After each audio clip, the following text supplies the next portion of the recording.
નમસ્કાર, news at 7માં હું અર્પિતા પંડ્યા આપનું સ્વાગત કરું છું। શરૂઆત કરીએ મુખ્ય સમાચારથી। નર્મદાનું પાણી પહોંચાડવા ઉત્તર ગુજરાતની 6 લાખ હેક્ટર જમીનમાં સરકારના ખર્ચે ધરતીપુત્રોના ખેતરો સુધી પાઇપલાઇન નાખવાનું કામ ચાલી રહ્યું હોવાનું વિધાનસભા ગૃહને જણાવતા નાયબ મુખ્યમંત્રી નીતિનભાઈ પટેલ સરકાર આ માટે આપશે 97.50% ખર્ચ। કોંગ્રેસે ગૃહમાં તાકીદની જાહેર અગત્યની બાબત હેઠળ ઉઠાવ્યો વડોદરાની સુમનદીપ વિદ્યાલયનો મુદ્દો। મેડિકલ પરીક્ષા પાસ કરાવવા લાખો રૂપિયા લેનાર સંચાલકો સામે કાયદાકીય પગલાં લેવાયા હોવાનું વિધાનસભા ગૃહને જણાવતા આરોગ્ય મંત્રી શંકરભાઈ ચૌધરી। ચોટીલા યાત્રાધામમાં આતંકવાદી હુમલાની યોજના ઘડનાર ISISના વસીમ અને નઈમને 20 માર્ચ સુધીના રિમાન્ડ મંજૂર કરતી રાજકોટ અદાલત। બંનેના રિમાન્ડ આજે પૂરા થતા હોવાથી અમદાવાદ ATSએ વધુ રિમાન્ડની કોર્ટમાં કરી માંગણી। ધારાસભ્યોને ધાક ધમકી આપવાના મામલે લાઇમલાઇટમાં આવેલા અંડરવર્લ્ડ ડોન રવિ પૂજારીના 2 પંટરોની નવસારીના એક બિલ્ડરની ખંડણી માંગવાના કેસમાં ગોવામાંથી ધરપકડ। ઝડપાયેલા 2 પૈકી એક NRI વ્યક્તિ વધુ તપાસ હાથ ધરતા સુરત રેન્જ IG। ભુજમાં ફ્લિપકાર્ટ ઓનલાઈન કંપની સાથે 3.16 કરોડ રૂપિયાની છેતરપિંડીની ફરિયાદ। કંપનીને ડુપ્લિકેટ મોબાઈલ વેચવાના કેસમાં 4 આરોપીઓ સામે પોલીસ ફરિયાદ, 2ની ધરપકડ।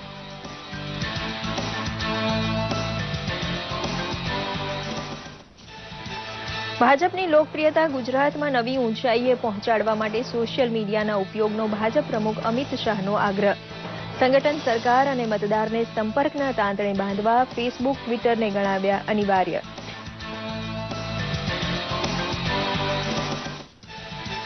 આવતીકાલે હાથ ધરાનાર 5 રાજ્યની ચૂંટણી માટેની મતગણતરી માટે તમામ તૈયારીઓ સંપન્ન। મતગણતરી કેન્દ્રમાં મોબાઈલ ફોન ઉપર પ્રતિબંધ મૂકતું ચૂંટણી પંચ। CCTV રેકોર્ડિંગ હેઠળ યોજાશે ગણતરી। કાઉન્ટિંગ સેન્ટરના 100 મીટર ત્રિજ્યામાં વાહન માટે પ્રવેશબંધી। અને હોળી ધૂળેટીનો તહેવાર નજીક આવતા દ્વારકા, ડાકોર અને શામળાજી જેવા કૃષ્ણધામોમાં ઉજવણીની તડામાર તૈયારી શરૂ। દ્વારકામાં ફૂલ ડોલોત્સવ ઉજવવા ભક્તોનો અવિરત પ્રવાહ વહી રહ્યું છે દ્વારકાધીશ મંદિર તરફ, તો કાળિયા ઠાકોરને રીઝવવા ડાકોરના માર્ગો પણ ઉભરાયા છે પદયાત્રીઓથી। સમાચાર વિગતવાર જોઈએ। ઉત્તર પ્રદેશ, ઉત્તરાખંડ, પંજાબ, ગોવા અને મણિપુર એમ 5 રાજ્યોની વિધાનસભા ચૂંટણીની મતગણતરી આવતીકાલે યોજાનાર હોવાથી ચૂંટણી પંચ દ્વારા અતિ કડક માર્ગદર્શિકા જાહેર કરવામાં આવી છે।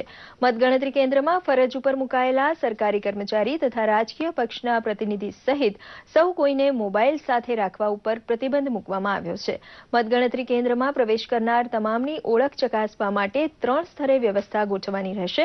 ઉપરાંત ટોળાનું નિયંત્રણ કરવાની ફરજ પડે તો હુકમ આપવા માટે એક્ઝિક્યુટિવ મેજિસ્ટ્રેટને હાજર રખાશે। ઉપરાંત મતગણતરી કેન્દ્રથી 100 મીટરની ત્રિજ્યામાં વાહન પ્રવેશ બંધ રહેશે।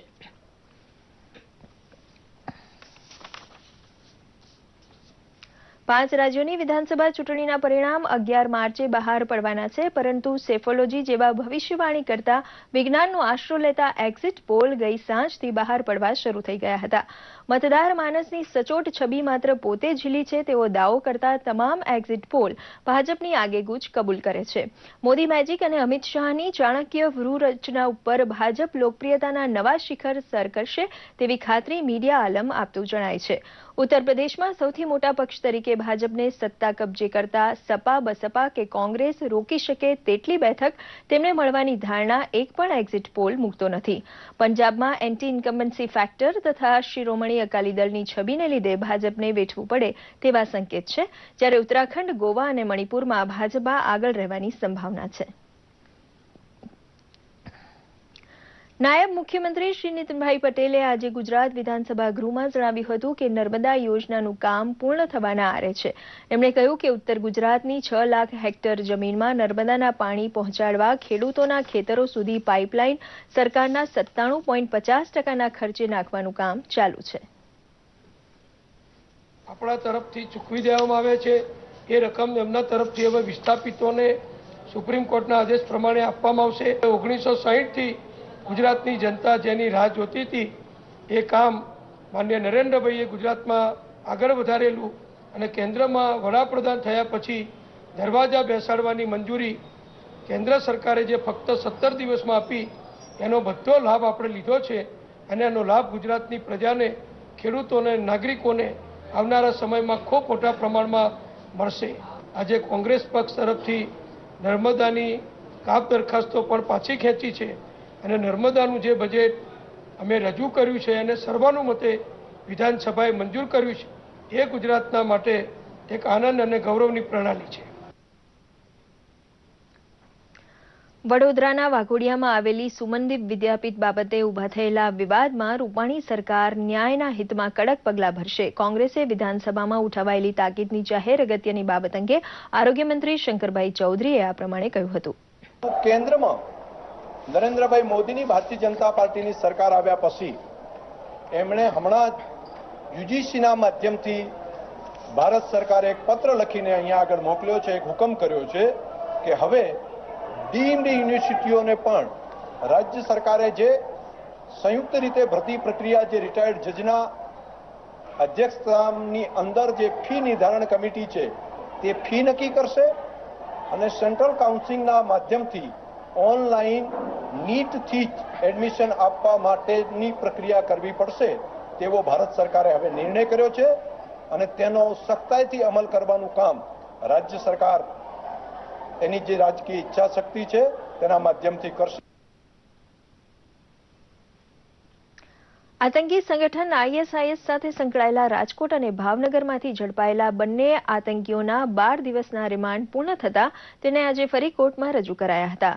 વસીમ અને નઈમ નામના બંને આતંકીઓને અમદાવાદ ATS દ્વારા કડક સુરક્ષા વચ્ચે રાજકોટ કોર્ટમાં રજૂ કરવા માટે લઈ આવવામાં આવ્યા હતા, જ્યાં ATSએ આતંકીઓના વધુ રિમાન્ડની માંગણી કરી હતી. ત્યારે કોર્ટે વધુ 10 દિવસના રિમાન્ડ એટલે કે 20 માર્ચ સુધીના રિમાન્ડ મંજૂર કર્યા હતા. મહત્વનું છે કે ATS દ્વારા બંને આતંકીઓને ભાવનગર અને ચોટીલામાં તપાસ માટે લઈ જવાયા હતા. ધારાસભ્યોને ધમકી આપવાના મામલે અંડરવર્લ્ડ ડોન રવિ પૂજારીના 2 સાગરીતોને નવસારી પોલીસે બિલ્ડર પાસેથી ખંડણી માંગવાના કેસમાં ઝડપી પાડ્યા છે. ઝડપાયેલા 2 પૈકી એક NRI યુવાન છે અને તે રવિ પૂજારી ગેંગને ટીપ આપતો હોવાનું પોલીસની પ્રાથમિક તપાસમાં બહાર આવ્યું છે. આરોપીઓ પાસેથી મળેલી વિગતોના આધારે પોલીસની એક ટીમ મુંબઈ માટે રવાના થઈ હતી, જ્યારે બિલ્ડર પર આવેલા ફોનની ઓડિયો ટેપને રવિ પૂજારીના ઓડિયો સાથે મેચ કરાઈ તો અવાજ રવિ પૂજારીનો જ હોવાનું બહાર આવ્યું હતું. પોલીસે મૂળ નવસારીના ગણદેવી તાલુકાના માણેકપોર ગામના વતની અને અમેરિકાના ન્યૂજર્સી સિટીમાં રહેતા NRI પારસ મહેશ નાયક અને મુઝફ્ફર ઉર્ફે વકીલ ઝફર અબ્બાસ મૌલવીને ઝડપી પાડ્યા હતા. આ બંને આરોપીઓ પાસેથી પોલીસે લેપટોપ, ઇયરફોન, મોબાઈલ, પાસપોર્ટ, અલગ અલગ બેંકના ATM કાર્ડ, આઈ કાર્ડ વગેરે પણ કબજે કર્યા છે, જ્યારે મુઝફ્ફર પાસેથી હોન્ડા સિટી કાર અને 2 મોબાઈલ ફોન પણ કબજે કરાયા છે. अभी बहुत ही प्रीलिमिनरी स्टेज है, तपास आगे चल रही है. इनके डोजियर जो है हमने वहाँ से मंगाए हैं. इसकी बात भी एक रवि पुजारी के साथ हुई है, वो हमको कॉल डिटेल से एविडेंस मिले हैं. इसकी बात कब कब कैसे अजय गोस्वामी के साथ हुई है वो हमको उसकी कॉल डिटेल से उसके एविडेंस मिले हैं. और साथ में वो आवाज़ जो है जिससे खंडनी मांगी जाती है वो रवि पुजारी की है, इस बात की भी पुष्टि हो गई है. ભુજમાં ઓનલાઈન કંપની ફ્લિપકાર્ટ સાથે કરોડો રૂપિયાની છેતરપિંડીની ઘટના સામે આવી છે. કચ્છના 4 શખ્સોએ મોબાઈલ એક્સચેન્જ યોજના હેઠળ ફ્લિપકાર્ટ કંપનીમાં ડુપ્લિકેટ એપલ આઈફોન જમા કરાવી બદલામાં ઓરિજિનલ આઈફોન મેળવી ફ્લિપકાર્ટ કંપની સાથે 3.16 કરોડ રૂપિયાની છેતરપિંડી આચરી હતી. આરોપી છેલ્લા 8 મહિનાથી ડુપ્લિકેટ ચાઇનાના આઈફોન જમા કરાવી ઠગાઈ આચરતા હતા. પ્રાથમિક પોલીસ તપાસમાં આરોપીએ અત્યાર સુધીમાં 1488 જેટલા ડુપ્લિકેટ આઈફોન જમા કરાવ્યા હોવાનું ખુલવા પામ્યું છે. આ સમગ્ર બનાવ ભુજની ફ્લિપકાર્ટ કંપનીના ડીલર્સની ઓફિસમાંથી બનવા પામ્યો છે. ઓનલાઈન ઠગાઈ કેસમાં ભેજાબાજ અને કંપનીમાં કામ કરતા અનિલ ચૌહાણ અને ખાલિદ અબ્દુલ સમાન નામના આરોપીની ધરપકડ કરી લેવાઈ છે, જ્યારે હજુ પણ 2 અન્ય સાગરીત જીગર ઠક્કર અને નિલેશ ઠક્કર ઝડપી પાડવા માટે પોલીસે ચક્રો ગતિમાન કર્યા છે. ટીમ લીડર છે, એક ડિલિવરી બોય છે અને બાકીના 2 મુખ્ય આરોપીઓ જે છે જીગર ઠક્કર તથા નિલેશ ઠક્કર, આ 2 વ્યક્તિઓ ખોટા ઈમેલ આઈડી બનાવી તે ઈમેલ આઈડી ઉપરથી ફ્લિપકાર્ટ કંપનીને ઓર્ડર પ્લેસ કરતા, તે ઓર્ડરથી આઈફોન તે લોકો મંગાવતા અને સામે જે રિપ્લેસની પોલિસી હતી તે રિપ્લેસમાં જે ડુપ્લિકેટ આઈફોન એપલ કંપનીના તે લોકો રિપ્લેસ કરી અને કંપનીને પરત આપતા. અને જ્યારે આવી રીતના ટોટલ છેલ્લા 6 થી 8 મહિના દરમિયાન ટોટલ 1500ની આસપાસ આઈફોનનું ચીટિંગ કરેલ છે. ભારતીય જનતા પક્ષના રાષ્ટ્રીય અધ્યક્ષ અમિત શાહે ગઈકાલે ગાંધીનગરમાં ભાજપના પ્રદેશ કાર્યાલય કમલમ ખાતે સોશિયલ મીડિયા વિશે બેઠક લીધી હતી. વિકાસના કામો અને યોજનાઓને સોશિયલ મીડિયા મારફતે લોકો સુધી પહોંચાડવા અનુરોધ કર્યો હતો. તેમણે સોશિયલ મીડિયામાં ભાજપ વિરુદ્ધ જૂઠાણા અને નકારાત્મક વિરોધ પ્રચારનો તથ્યો સાથે જવાબ આપવા કહ્યું હતું. કમલમ ખાતેની મીટિંગમાં મુખ્યમંત્રી વિજય રૂપાણી, નાયબ મુખ્યમંત્રી નીતિનભાઈ પટેલ, પ્રદેશ પ્રમુખ જીતુભાઈ વાઘાણી, મંત્રી ભૂપેન્દ્રસિંહ ચુડાસમા, પ્રદીપસિંહ જાડેજા, આત્મારામ પરમાર વગેરે ઉપસ્થિત રહ્યા હતા.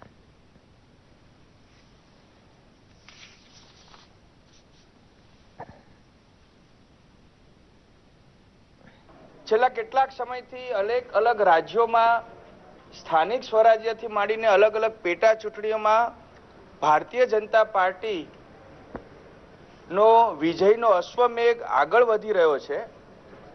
પ્રધાનમંત્રી શ્રી નરેન્દ્રભાઈ મોદીની પ્રામાણિકતા, પરિશ્રમ અને વિશ્વસનીયતાની પ્રતિભાને કારણે દેશની જનતાએ વ્યાપક પ્રમાણમાં સમર્થન મળી રહ્યું છે. રાષ્ટ્રીય અધ્યક્ષ અમિતભાઈ શાહ કે જેઓ એમની કુનેહથી સંગઠનાત્મક રીતે મોબિલાઇઝ કરીને જે રીતે ચૂંટણી વ્યૂહરચના કરતા હોય છે એ રીતે પણ 5માંથી 4 રાજ્યોમાં જે એક્ઝિટ પોલ પરિણામો બતાવે છે એ મુજબ એવું લાગી રહ્યું છે કે ભારતીય જનતા પાર્ટી એનો ભવ્ય વિજય થશે.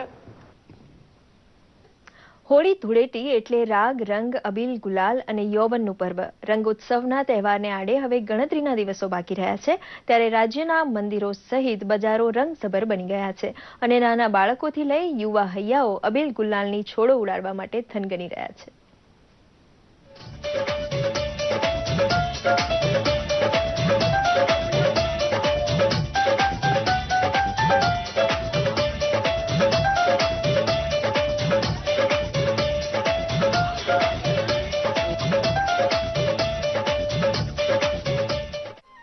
ફાગણ માસમાં કેસુડો જ્યારે ખીલી ઉઠે ત્યારે તેની મહેક હોળીના તહેવારોમાં પણ જોવા મળતી હોય છે. રંગોત્સવનો પર્વ નજીક આવતાની સાથે ઠેર ઠેર ઉમંગ, ઉલ્લાસ અને ઉત્સાહ જોવા મળે છે. ત્યારે ડાકોરમાં ફાગણી પૂનમના 5 દિવસના મેળાનો પ્રારંભ થતા અમદાવાદથી ડાકોરના માર્ગ પર ભક્તોનું ઘોડાપૂર ઉમટ્યું હોય તેવું દેખાઈ રહ્યું છે. સૌ કોઈ ડાકોરના ઠાકોરને રીઝવવા માટે પગપાળા યાત્રા કરી કાળિયા ઠાકોરના દર્શન કરશે. ત્યારે સેવાભાવી સંસ્થાઓ પણ ભક્તોની સેવા કરવામાં ખડે પગે છે. આ તરફ ખેડા જિલ્લા પોલીસ તંત્ર તરફથી પગપાળા માર્ગ પર સતત બાજ નજર રાખવામાં આવી રહી છે. હોળીનો તહેવાર આવે એટલે બધાને એમ કે શ્રદ્ધાળુ બધા કે ડાકોર જઈએ તો સારું, બધાની મનોકામના પૂર્ણ થાય અને બધાની જે શ્રદ્ધા વિશ્વાસથી આવે છે એ શ્રદ્ધા વિશ્વાસથી આવે છે. જગત મંદિર દ્વારકામાં ઉજવાતા ફૂલડોલ મહોત્સવને હવે ગણતરીના દિવસો બાકી રહ્યા છે. ત્યારે આ મહોત્સવમાં સામેલ થવા માટે હજારોની સંખ્યામાં પદયાત્રીઓ દ્વારકા પહોંચી રહ્યા છે. ત્યારે દ્વારકાના રસ્તાઓ પર ભાવિક ભોજન અને ભજનનો અનોખો સંગમ જોવા મળી રહ્યો છે. મહત્વનું છે કે હોળિકા દહન બાદ ભગવાન શ્રી દ્વારકાધીશના જગત મંદિરમાં ફૂલડોલ ઉત્સવ ઉજવાય છે. भगवान की दोपहर 2 बजे फुलडोल उत्सव की आरती होती है. उस आरती में हजारों आदमियों के बीच में भगवान को होली का उत्सव खिलाया जाता है. તો આ તરફ જામનગરનો ભોઈ સમાજ પણ હોળિકા દહનની તૈયારીમાં વ્યસ્ત છે. હોળિકાના પૂતળા અને શૃંગારને કાર્યકર્તાઓ દ્વારા આખરી ઓપ અપાઈ રહ્યો છે. હોળિકાનું પૂતળું અંદાજે 2 થી 2.5 ટન વજન ધરાવે છે, જ્યારે ઊંચાઈ 30 ફૂટ અને પહોળાઈ 10 ફૂટ જેટલી હોય છે. હોળીના દિવસે સવારે પૂતળાને કપડાં અને ઘરેણાંનો શૃંગાર કરી સ્ત્રી રૂપ આપીને સરઘસ કાઢી તેને વાજતે ગાજતે તેના સ્થાનકે બેસાડવામાં આવશે. મહત્વનું છે કે છેલ્લા 61 વર્ષથી પરંપરાગત રીતે ભોઈ સમાજ દ્વારા આ તહેવારની ભારે ધૂમધામથી ઉજવણી કરાય છે. જ્યારે સરકારે કાયદો લઈ આવી કે પર્યાવરણ નુકસાન ન થાય, લાકડું કે ઠૂઠ બારું નહીં, એ વખતે ત્યાર પછી પુત્રો બનાવવાની શરૂઆત કરી અને ત્યારથી અત્યાર સુધી પરંપરાગત રીતે અમારા ભોજનાથી સમસ્ત દ્વારા આ મહોત્સવ સારી રીતે ખૂબ જ ઉજવવામાં આવે છે. હોળી ધૂળેટીનો તહેવાર નજીક આવતાની સાથે બજારો પણ રંગસભર બની ગયા છે. હાલ બજારોમાં અવનવી પિચકારીઓ બાળકોમાં આકર્ષણનું કેન્દ્ર બની છે. આ સાથે બજારોમાં અબીલ, ગુલાલ, હાયડા, ખજૂર, ધાણી, ચણાની લારીઓ પણ ખડકાઈ ગઈ છે. જેમ રંગ વગર ધૂળેટી અધૂરી છે, તેમ ધાણી વિના હોળીનો તહેવાર પણ અધૂરો ગણાય છે. ત્યારે શહેરની બજારોમાં ઠેર ઠેર ધાણી, ખજૂર, ચણાનું ધૂમ વેચાણ થઈ રહ્યું છે. અત્યારે અમે પિચકારી, કલર, ભૂગા બધી વેરાયટી ભૂગા પિચકારી વેચીએ છીએ અમે. કલરમાં કાચો કલર વીચીએ જેમાં ગુલાલ ખાલી બસ. સલામતી અને ઉત્સાહ સાથે સૌ કોઈ રંગોત્સવના પર્વની ઉજવણી કરી શકે તે માટે જીવીકે EMRI 108 તરફથી અમદાવાદના શહેરીજનો માટે ખાસ વ્યવસ્થા કરાઈ છે. હોળી ધૂળેટી દરમિયાન વાગવાની કે ઈજા થવાની ઘટનાઓમાં વધારો જોવા મળે છે, ત્યારે એમરજન્સીને પહોંચી વળવા 108 એમ્બ્યુલન્સ, ડોક્ટર તેમજ પેરામેડિકલ તેમજ અન્ય સ્ટાફની સંખ્યામાં વધારો કરાયો છે. હોળી દહન વખતે પણ ફાયરના કેસીસ ન થાય અને ધૂળેટીના દિવસે જ્યારે ગ્રુપ્સમાં હોલી પ્લે કરવામાં આવે ત્યારે પણ કોઈ એસોલ્ટ્સ વગેરે ના થાય એના માટેનું ધ્યાન રાખવું જોઈએ. હોળી એટલે મોજ મસ્તીનો તહેવાર. હોળીને હજુ 2-4 દિવસની વાર છે, પરંતુ અત્યારથી હોળી ઉજવવાના આયોજનો ઘડાઈ રહ્યા છે. ત્યારે આ તહેવારમાં સૌ કોઈ અબીલ ગુલાલની છોડો સાથે પ્રેમના રંગમાં રંગાઈ જાય તો નવાઈ નહીં. બ્યુરો રિપોર્ટ, દૂરદર્શન સમાચાર, અમદાવાદ. નર્મદા જિલ્લો સંપૂર્ણ આદિવાસી વિસ્તાર ધરાવતો જિલ્લો છે, જ્યાં હજુ પણ આદિવાસી પ્રજાની ગેરમાન્યતાના કારણે જંગલોને મોટા પાયે નુકસાન થાય છે. ઘરમાં કોઈ બીમાર હોય કે નોકરીનો પ્રશ્ન હોય કે અન્ય કોઈ કામ ના થતું હોય તો આદિવાસીઓ વનદેવીને આગથી નવડાવવાની બાધા રાખે છે. આદિવાસીઓ જંગલ વિસ્તારમાં આગ લગાડવાની બાધા હોળીથી ચોમાસા વચ્ચેના સમયગાળામાં પૂર્ણ કરે છે. ત્યારે જંગલોમાં આગને રોકવા માટે વન વિભાગ દ્વારા અનેક કાર્યક્રમો ચલાવવામાં આવી રહ્યા છે, જેના કારણે હાલમાં 25% જ આગ લગાવવાની ઘટનાઓ બને છે. એટલે કે સરકાર અને વન વિભાગના પ્રયાસના લીધે હવે આ પ્રથા નાબૂદી તરફ છે. જંગલ બચાવવાના ભાગરૂપે આદિવાસીઓમાં આર્થિક સદ્ધરતા આવે તેવા લાભ અને અનેક યોજનાઓ થકી આપવામાં આવતા આદિવાસીઓમાંથી મહદઅંશે ગેરમાન્યતા દૂર થઈ છે. કાશ્મીર સહિતના હિમાલયના કેટલાક પ્રદેશોમાં બરફવર્ષાના કારણે રાજ્યના વાતાવરણમાં એકાએક પલટો આવ્યો છે. શિયાળામાં અનુભવાતા ઠંડા પવન અને હળવા ઝાપટાથી અમદાવાદમાં ખુશનુમા વાતાવરણ સર્જાયું હતું, જ્યારે સૌરાષ્ટ્ર અને દક્ષિણ ગુજરાતમાં વરસાદી ઝાપટા પડ્યા હતા. યાત્રાધામ અંબાજીમાં પણ વરસાદી માહોલ જોવા મળ્યો હતો. રાજ્યમાં વાદળછાયું વાતાવરણના કારણે 2 દિવસથી ગરમીના પ્રકોપમાંથી લોકોને રાહત મળી છે. કેન્દ્ર શાસિત પ્રદેશ દમણમાં મત્સ્ય વિભાગ દ્વારા નાની દમણ જેટી ઉપર માછીમારો માટે એક સેમિનારનું આયોજન કરવામાં આવ્યું હતું.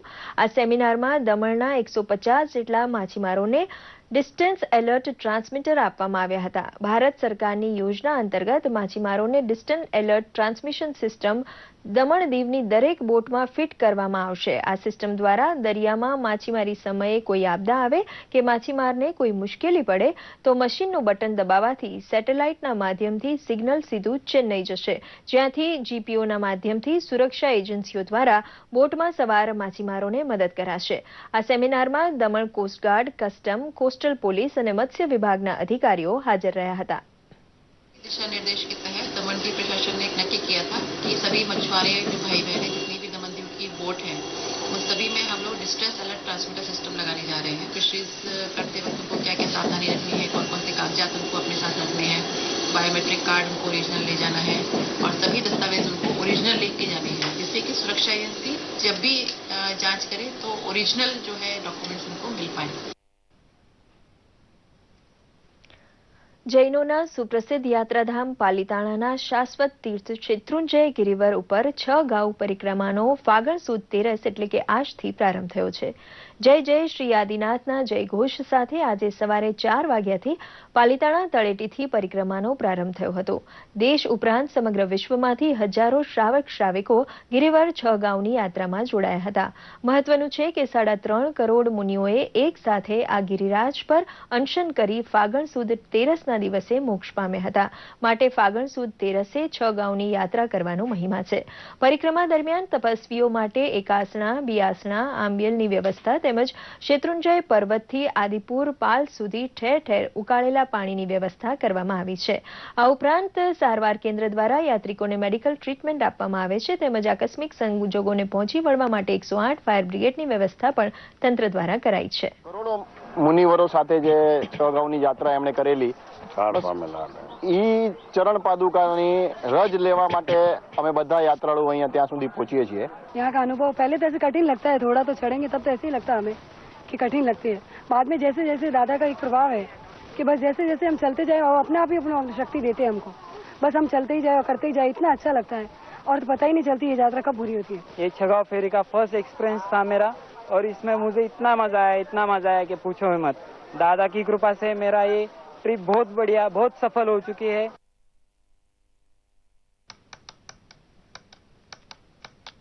અને દર્શક મિત્રો, હવે જોઈએ સોશિયલ મીડિયામાં પ્રસિદ્ધ થયેલા સમાચારોનો અમારો ખાસ રિપોર્ટ સોશિયલ કનેક્ટ.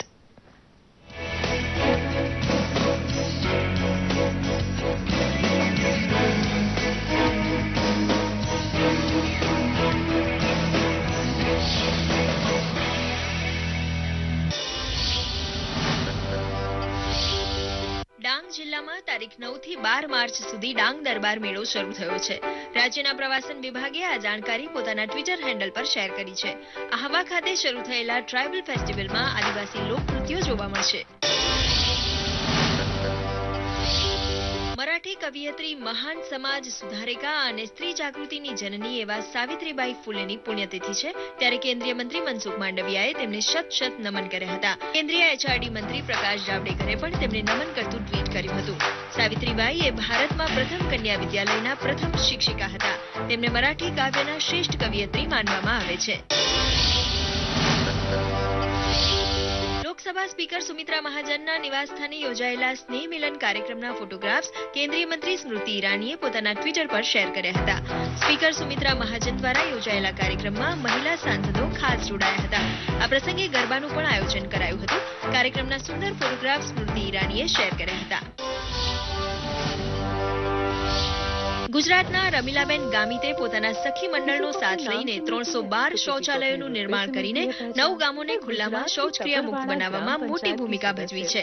એમની પ્રેરણાદાયી સિદ્ધિ દર્શાવતો આ વીડિયો સીએમઓ ગુજરાતના ફેસબુક पेज पर शेयर કરવામાં આવ્યો છે. और फिर लोगों की मानसिकता बदली. लोग तो चलो मान भी जाएं, पर पहाड़ी इलाका जिसकी वजह से निर्माण का सामान नीचे के इलाकों से लाने की समस्या और ढलानों पर काम करने का खतरा भी, साथ साथ रोज सुबह निगरानी के लिए भी जाना. इन सभी मुसीबतों के बावजूद भी रमीला ने अपनी नेहा सखी मंडल को सफल नेतृत्व प्रदान किया और 312 स्वच्छता इकाइयों का निर्माण किया, जिससे तपरवाड़ा और इर्द गिर्द बसे 9 गांव हुए खुले में शौच से मुक्त और भारत को मिली उसकी एक और महिला स्वच्छता चैंपियन. आइए बढ़ाते हैं इनका सम्मान. सोशल मीडिया डेस्क थी अंकित चौहान रिपोर्ट, दूरदर्शन समाचार अमदावाद. આ સાથે ન્યૂઝ એટ 7 અહીં સમાપ્ત કરીએ. નમસ્કાર.